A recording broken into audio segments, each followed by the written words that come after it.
கர்த்தருடைய பரிசுத்த நாமத்துக்கு மகிமை உண்டாவதாக. Greetings to you in the name of the Lord Jesus Christ. கர்த்தருடைய வார்த்தையின் மூலமாக உங்களை சந்திப்பதிலே நான் மகிழ்ச்சி அடைகிறேன். Blessed Life Ministry மூலமாக உங்களை நான் சந்திக்க இருக்கிறேன். கர்த்தருடைய வார்த்தையில வல்லமை உண்டு, கர்த்தருடைய வார்த்தையில சுகம் உண்டு, கர்த்தருடைய வார்த்தையில அற்புதங்கள் உண்டு, கர்த்தருடைய வார்த்தையில அதிசயங்கள் உண்டு, கர்த்தருடைய வார்த்தையில விடுதலை உண்டு, கர்த்தருடைய வார்த்தையில சமாதானம் உண்டு, கர்த்தருடைய வார்த்தையில ரட்சிப்பு உண்டு, கர்த்தருடைய வார்த்தையில ஆலோசனை உண்டு. எனக்கு அருமையானவர்களே, இந்த நாளிலும் கூட விசேஷித்த தலைப்பில் நாம் வேத வசனங்களை தியானிப்போம். இந்த நாளின் செய்தியின் தலைப்பு பூமி அதிர்ச்சிகளும் வேதத்தில் சொல்லப்பட்ட தீர்க்க தரிசனங்களும் என்ற தலைப்பில் நாம் பார்ப்போம். ஆண்டவராகிய இயேசு கிறிஸ்து அவர்களோடு கூட இருக்கிற சீஷர்கள் இயேசு கிறிஸ்துவை குறித்து கேட்கிறார். இயேசு கிறிஸ்துவின் இடத்துல கேட்கிறார்கள், உம்முடைய வருகைக்கும் உலகத்தின் முடிவுக்கும் அடையாளம் என்ன, எங்களுக்கு சொல்ல வேண்டும் என்றார்கள். அதுக்கு இயேசு கிறிஸ்து மத்தேயு 24 அதிகாரம் 4 முதல் 8 வசனம் வரை வாசிக்கும் போது அந்த வசனம் சொல்லுகிறது, இயேசு அவர்களுக்கு பிரதி உத்தரமாக, ஒருவனும் உங்களை வஞ்சியாதபடிக்கு எச்சரிக்கையாயிருங்கள். ஏனெனில் அநேகர் வந்து என் நாமத்தை தரித்து கொண்டு நானே கிறிஸ்து என்று சொல்லி அநேகரை வஞ்சிப்பார்கள். யுத்தங்களின் செய்திகளையும் கேள்விப்படுவீர்கள். கலங்காதபடிக்கு எச்சரிக்கையாயிருங்கள். இவைகளெல்லாம் சம்பவிக்க வேண்டியதே, ஆனாலும் முடிவு உடனே வராது. ஜனத்துக்கு விரோதமாய் ஜனமும் ராஜ்யத்துக்கு விரோதமாய் ராஜ்யமும் எழும்பும். பஞ்சங்களும் கொள்ளை நோய்களும் பூமி அதிர்ச்சிகளும் எல்லா இடங்களிலும் உண்டாகும். இவைகளெல்லாம் வேதனைகளுக்கு ஆரம்பம் என்று வேதவசனம் சொல்லுகிறது. இதே காரியத்தை குறித்து மார்க் 13 அதிகாரம் 8 வசனத்தில் நாம் பார்க்கிறோம். ஜனத்துக்கு விரோதமாய் ஜனமும் ராஜ்யத்துக்கு விரோதமாய் ராஜ்யமும் எழும்பும். பூமி அதிர்ச்சிகளும் பல இடங்களில் உண்டாகும். பஞ்சங்களும் கலங்களும் உண்டாகும். இவைகளெல்லாம் வேதனைக்கு ஆரம்பம் என்று வேத வசனம் சொல்லுகிறது. இதே காரியத்தை குறித்து லூக்கா 21 அதிகாரம் 11 வசனத்துல வசனம் சொல்லுகிறது, பல இடங்களில் மகா பூமி அதிர்ச்சிகளும் பஞ்சங்களும் கொள்ளை நோய்களும் உண்டாகும். வானத்திலிருந்து பயங்கரமான தோற்றங்களும் பெரிய அடையாளங்களும் உண்டாகும் என்று வேதவசனம் சொல்லுகிறது. ஆம் பிரியமானவர்களே, பரிசுத்த வேத ஆகமத்தில் சொல்லப்பட்ட இந்த வசனங்கள் எல்லாம் நம்ம எச்சரிக்கிறது. பிரியமானவர்களே, காலம் சமீபமாய் இருக்கிறது. ஆம் பிரியமானவர்களே, அநேக பூமி அதிர்ச்சிகளை நம்ம பார்க்கிறோம், கொள்ளை நோய்களை பார்க்கிறோம், வானத்தில் அடையாளங்களை பார்க்கிறோம் பிரியமானவர்களே. ஆனாலும் இவையெல்லாம் சம்பவித்து கொண்டுதான் இருக்கிறது. அநேக இடங்களில் பூமி அதிர்ச்சிகள் வந்து கொண்டுதான் இருக்கிறது. அது தீவிரமாய் ஆகி கொண்டு இருக்கிறது என்றும் நாம் பார்க்கிறோம் பிரியமானவர்களே. சகலமும் அவராலே படைக்கப்பட்டது. வானத்தையும் பூமி உண்டாக்கினவர் கர்த்தர். இந்த பூமியை உண்டாக்கினவர் கர்த்தர். எல்லாம் அவருடைய ஆளுகைக்குள்ளாக இருக்கிறது பிரியமானவர்களே. இவையெல்லாம் என்ன வெளிப்படுத்துகிறது? மனிதனே, நீ கர்த்தரிடத்துல திரும்பு என்று இந்த அடையாளங்கள் வெளிப்படுத்துகிறது. கர்த்தருடைய வருகைக்காக ஆயத்தமாகு என்று இந்த அடையாளங்கள் நம்மை எச்சரிக்கிறது பிரியமானவர்களே. வெளிப்படுத்தின விசேஷம் 4 அதிகாரம் 11 வசனம் சொல்லுகிறது, கர்த்தாவே தேவரீர் மகிமையும் கனத்தையும் வல்லமையும் பெற்றுக்கொள்ளுகிறதற்கு பாத்திரராய் இருக்கிறீர். நீரே சகலத்தையும் சிருஷ்டித்தீர். உம்முடைய சித்தத்தினாலே அவைகள் உண்டாயிருக்கிறவைகளும் சிருஷ்டிக்கப்பட்டவைகளுமாய் இருக்கிறது என்றார்கள் என்று அந்த வசனம் சொல்லுகிறது பிரியமானவர்களே. நம் வேத வசனத்துல வாசிக்கும் போது முதல் பூகம்பம் எங்கே சொல்லப்பட்டிருக்கிறது என்று நாம் பார்ப்போம் பிரியமானவர்களே. யாத்திரா புத்தகம் 19 அதிகாரம் 16 முதல் 19 வசனம் வரை வாசிக்கும் போது, சீனாய் மலையில கர்த்தர் இஸ்ரவேல் ஜனங்களோடு அங்கே தோன்றி அங்கே தம்மை வெளிப்படுத்துகிறார் பிரியமானவர்களே. அங்கே மோசையோடு கூட பேசுகிறார். அந்த வசனம் அங்கே நாம் பார்க்கிறோம். 3ஆம் நாள் விடிய காலத்தில் இடி முழக்கங்களும் மின்னல்களும் மலையின் மேல் கார்மேகம் மகா பலத்த எக்கால சத்தமும் உண்டாயிற்று. பாளையத்தில் இருந்த ஜனங்கள் எல்லாரும் நடுங்கினார்கள் என்று நாம் பார்க்கிறோம். அப்பொழுது ஜனங்கள் தேவனுக்கு எதிர்கொண்டு போக மோசே அவர்களை பாளையத்திலிருந்து புறப்பட பண்ணினான். அவர்கள் மலையின் அடிவாரத்தில் நின்றார்கள். கர்த்தர் சீனாய் மலையின் மேல் அக்கினியிலே இறங்கினபடியால் அது முழுவதும் புகைக்காடாய் இருந்தது. அந்த புகையின் சூளையின் புகையை போல எழும்பிற்று. மலை முழுவதும் மிகவும் அதிர்ந்தது. எக்கால சத்தம் வர வர மிகவும் பலமாய் தொனித்தது.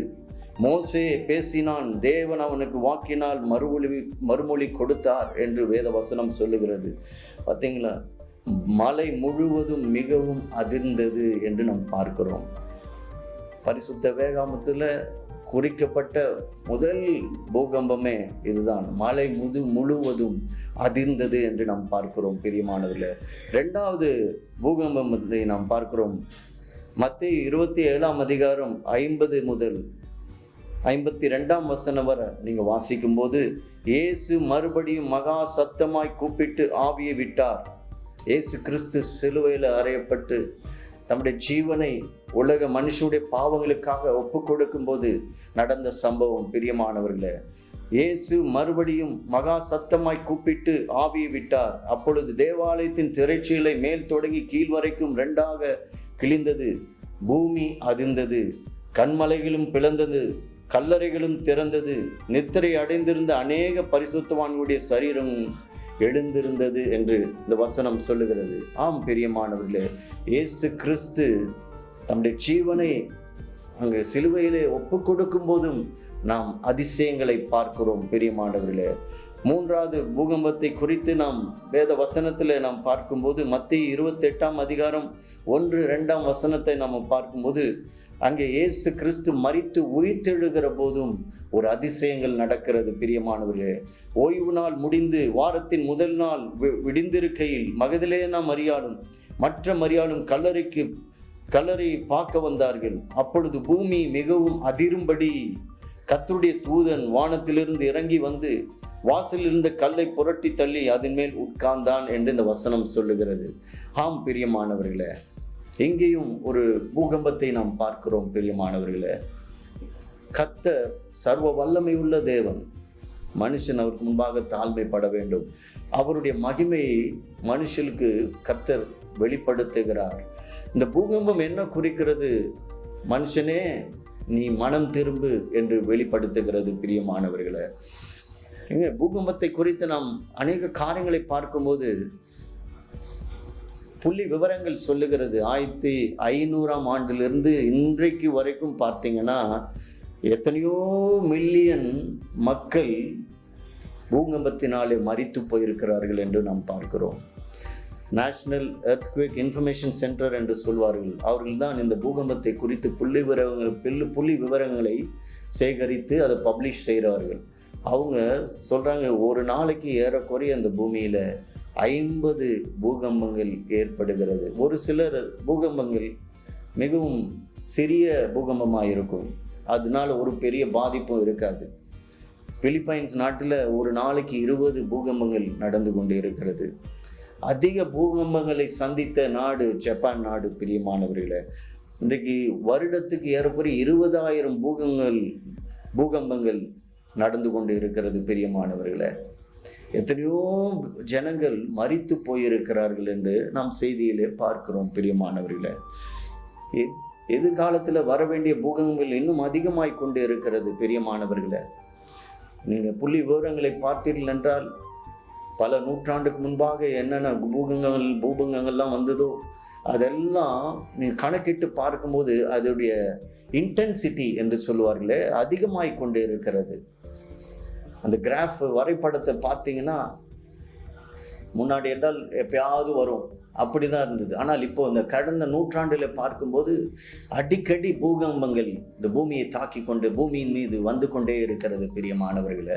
அதோடைய வீரியமும் அதிகமாய் கொண்டு இருக்குது. அதோடைய இன்டென்சிட்டி என்று சொல்வார்களே, ரிச்சர் ஸ்கேல் என்று சொல்வார்களே, அதோடைய தன்மையும் அதிகமாய் கொண்டு, தாக்குதலின் தன்மையும் அதிகமாய் கொண்டு இருக்கிறது. அசைவுகள் ஷேக் என்று சொல்வார்களே, அது அதிகமாய் கொண்டு இருக்கிறது பிரியமானவர்களே. இவையெல்லாம் என்ன வெளிப்படுத்துகிறது என்றால், கர்த்தருடைய வருகை சமீபமாய் இருக்கிறது, ஆகவே ஆயத்தமாகுங்கள் என்று மக்களை நோக்கி கர்த்தர் பேசிக்கொண்டு இருக்கிறார் பிரியமானவர்களே. நடக்க வேண்டிய பூகம்பங்களை குறித்தெல்லாம் தீர்க்க தரிசனமாய் வேத புத்தகத்தில் எழுதப்பட்டு இருக்கிறது பிரியமானவர்களே.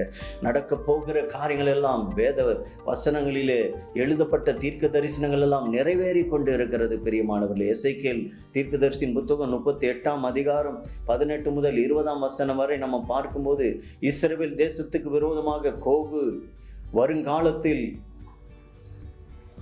என் உக்கிரம் என் நாசியிலே ஏறும் என்று கர்த்தராகிய ஆண்டவர் சொல்லுகிறார் என்று இந்த வசனம் சொல்லுகிறது. அந்நாளிலே இஸ்ரவேல் தேசத்திலே அதிர்ச்சி உண்டாகி, என் பிரசன்னத்தினாலே சமுத்திரத்து மச்சங்களும் ஆகாயத்து பறவைகளும் வெளியின் மிருகங்களும் தரையில் ஊறுகிற சகல பிராணிகளும் தேசமெங்கும் உள்ள சகல நரஜீவன்களும் அதிரும், பர்வதங்கள் இடியும், செங்குத்தானவைகள் விழும், எல்லா மதில்களும் தரையிலே விழுந்து போம் என்று என் எரிச்சலினாலும் என் சினத்தின் அக்னியினாலும் நிச்சயமாய் சொல்லுகிறேன் என்று அந்த வசனம் சொல்லுகிறது பிரியமானவர்களே. ஆம் பிரியமானவர்களே, கர்த்தர் சொல்லுகிற காரியங்களை பாருங்க. இனி நடக்க போகிற தீர்க்க தரிசனங்களையும் கர்த்தர் சொல்லி இருக்கிறார். ஆகவே ஆயத்தமாகுங்கள். ஆம் பிரியமானவர்களை, வெளிப்படுத்தின விசேஷம் 11ஆம் அதிகாரம் 7 முதல் 13ஆம் வசனம் வரை நீங்கள் வாசிக்கும் போது 2 சாட்சிகள் கடைசி காலத்தில் கர்த்தர் எழுப்புவார். அந்த 2 சாட்சிகளும் 1220 நாள் வரைக்கும் தீர்க்க தரிசனம் உரைப்பார்கள் பிரியமானவர்களே. அவளை சேதப்படுத்த மனதாய் இருக்கிறவர்கள் மீது தம்முடைய வாயினாலே அக்கினி புறப்பட்டு அந்த அக்கினி அவர்களை பட்சிக்கும் என்று அந்த அதிகாரத்தை கர்த்தர் அந்த 2 சாட்சிகளுக்கு கொடுக்கிறார் பிரியமானவர்களே. அவர்கள் மழை பெய்யாதபடி வானத்துக்கு கட்டளிட்டால் மழை பெய்யாது, அந்த அதிகாரத்தை கொடுக்கிறார். தண்ணீரை ரத்தமா மாறணுமா, அந்த அதிகாரத்தை கொடுக்கிறாரு. பூமியை எப்போ வேண்டுமானாலும் வாதையினாலே வாதிக்க அதிகாரத்தை கர்த்தர் அவளுக்கு கொடுக்கிறார். ஏன் தெரியுமா? ஜனங்கள் மனம் திரும்ப வேண்டும், கர்த்தரை நோக்கி பார்க்க வேண்டும் என்று பிரியமானவர்களே. ஆனால் மிருகம் எழும்பி அவர்களை ஜெயித்து விடும் என்று வேதவசனம் சொல்லுகிறது. அவருடைய உடல்கள் மகா நகரத்தில வீதியிலே கிடக்கும், 3 நாட்கள் வீதியிலே கிடக்கும் என்று வசனம் சொல்லுகிறது. எல்லாரும் அதை உலகமும் பார்ப்பார்கள் என்று தீர்க்க தரிசனமாய் வசனம் சொல்லுகிறது. எல்லாரும் அதை குறித்து கொண்டாடுவாங்க, சந்தோஷப்படுவாங்க. இவர்களால நம்ம வாதையினாலே அவதிப்பட்டோமே என்று சொல்லி கொண்டாடுவார்கள். ஆனால் கர்த்தரை தேட மாட்டார்கள் பிரியமானவர்களே. 3.5 நாட்களுக்கு பிறகு ஜீவ ஆவி அவர்களே புறப்பட்டு வானத்திலிருந்து ஒரு சத்தம் உண்டாகி, ஏறி வாருங்கள் என்று சொல்லுகிற அந்த சத்தத்தை கேட்டு வானத்தில் ஏறி போவார்கள் பிரியமானவர்களே. அந்த 2 சாட்சிகளும் அவர்கள் செய்கிற ஊழியத்தை பாருங்க. எச்சரிப்புக்காக அனுப்பப்பட்டவர்கள். கடைசி காலத்தில் மனுஷர்களை எச்சரிப்பதற்காக கர்த்தரால் அனுப்பப்பட்ட 2 சாட்சிகள் பிரியமானவர்களே. வெளிப்படுத்தின விசேஷம் 11ஆம் அதிகாரம் 13ஆம் வசனத்துல அந்த வசனம் சொல்லுகிறது, அந்நேரத்திலே பூமி மிகவும் அதிர்ந்து உடனே நகரத்தில் 10 1 பங்கு இடிந்து விழுந்தது. மனுஷரில் 7000 பேர் பூமி அதிர்ச்சியினாலே அழிந்தார்கள். மீதியானவர்கள் பயமடைந்து பரலோகத்தின் தேவனை மகிமைப்படுத்தினார்கள் என்று வசனம் சொல்லுகிறது பிரியமானவர்களே. ஆம் பிரியமானவர்களே, பூமி அதிர்ச்சி ஒரு எச்சரிப்பு பிரியமானவர்களே. கர்த்தரால வெளிப்படுத்துகிற ஒரு எச்சரிப்பு பிரியமானவர்களே. மத்தேயு 24ஆம் அதிகாரம் 29 முதல் 30ஆம் வசனம் வரை வாசிக்கும் போது, அந்நாட்கள் உபத்திரம் முடிந்தவுடனே சூரியன் அந்தகாரப்படும், சந்திரன் ஒளியை கொடாதிருக்கும், நட்சத்திரங்கள் வானத்திலிருந்து விழும், வானத்தின் சத்துவங்கள் அசைக்கப்படும். அப்பொழுது மனுஷகுமாரனுடைய அடையாளம் வானத்தில் காணப்படும். அப்பொழுது மனுஷகுமாரன் வல்லமையோடும் மிகுந்த மகிமையோடும் வானத்தின் மேகங்கள்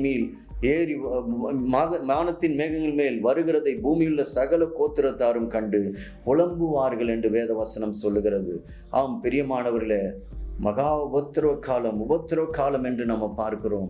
கர்த்தர் பூமி அதிர்ச்சியின் மூலமாக மனுஷர்களை எச்சரிக்கிறார். அவருடைய வருகை சமீபமாய் இருக்கிறது. கர்த்தருடைய வருகை எப்படி இருக்கும் என்று தீர்க்க தரிசனமாய் வசனங்கள் சொல்லப்படுகிறது. இன்றைக்கு நீங்கள் ஆயத்தமாய் இருக்கிறீர்களா பிரியமானவர்களே? என்னோடு கூட சேர்ந்து இந்த வேளையில கண்களை மூடி செபிப்பீர்களா பிரியமானவர்களே? இயேசு கிறிஸ்து மீண்டுமாய் இந்த பூமியை நியாயம் தீர்க்க வருவார். ஒருவேளை நீங்கள் அவரை சந்திக்க ஆயத்தமாய் இல்லாமல் இருக்கலாம். ஒருவேளை உலகத்தோடு நீங்கள் ஐக்கியமாய் இருந்து கர்த்தருக்கு பிரியமில்லாத காரியங்களை செய்து கர்த்தருடைய பிள்ளையாய் நடக்காமல் இருக்கலாம். ஆனால் கர்த்தர் இரக்கமுள்ளவர், உங்களுக்காக காத்து கொண்டு இருக்கிறார். இதோ நான் வாசலண்டை நின்று தட்டி கொண்டு இருக்கிறேன். ஒருவன் அவன் கதவை திறந்தால் நான் அவனோடு கூட போஜனம் பண்ணுவேன் என்று கர்த்தர் சொல்லுகிறார். உங்களுடைய உள்ளத்தை திறந்து கர்த்தராகிய இயேசு கிறிஸ்துவுக்கு ஒப்பு கொடுப்பீர்களா? உங்களுடைய வாழ்க்கையை ஒப்பு கொடுப்பீர்களா? பிரியமானவர்களே, ஆண்டவரே, உம்முடைய வருகைக்காக என்னை ஆயத்தப்படுத்துங்க. உம்முடைய வருகையின் போது நான் வெட்கப்பட்டு போகாதபடி விழிப்போடு இருக்க, என் வாழ்நாள் முழுவதும் உமக்கு பிரியமாய் வாழ, உம்முடைய வருகைக்காக ஆயத்தமாக என்னை இரட்சியும். என் வாழ்க்கையை ஒப்பு கொடுக்கிறேன், என்னை ஆயத்தப்படுத்தும். இயேசு கிறிஸ்து மூலம் விண்ணப்பத்தை ஏறெடுக்கிறேன், ஜீவனுள்ள நல்ல பிதாவே, ஆமென். பிரியமானவர்களே, இன்றைக்கு கொடுத்த செய்தி உங்களுக்கு பிரயோஜனமாக இருக்கும் என்று நம்புகிறேன். கர்த்தருடைய வருகைக்காக நாம் விழிப்பாயிருந்து ஆயத்தமாக இருப்பது அவசியமாக இருக்கிறது. உங்களுக்காக நான் ஜெபிக்க விரும்புகிறேன். இந்த ஸ்க்ரீனில் போடப்பட்ட மொபைல் நம்பர் மூலமாக என்னோடு கூட தொடர்பு கொள்ளுங்கள். நான் உங்களுக்காக ஆலோசனை கொடுக்கும், ஜெபிக்கும் ஆயத்தமாக இருக்கிறேன். கர்த்தர் உங்களை ஆசீர்வதிப்பாராக. மீண்டுமாய் அடுத்த செய்தியிலே சந்திப்போம். நன்றி.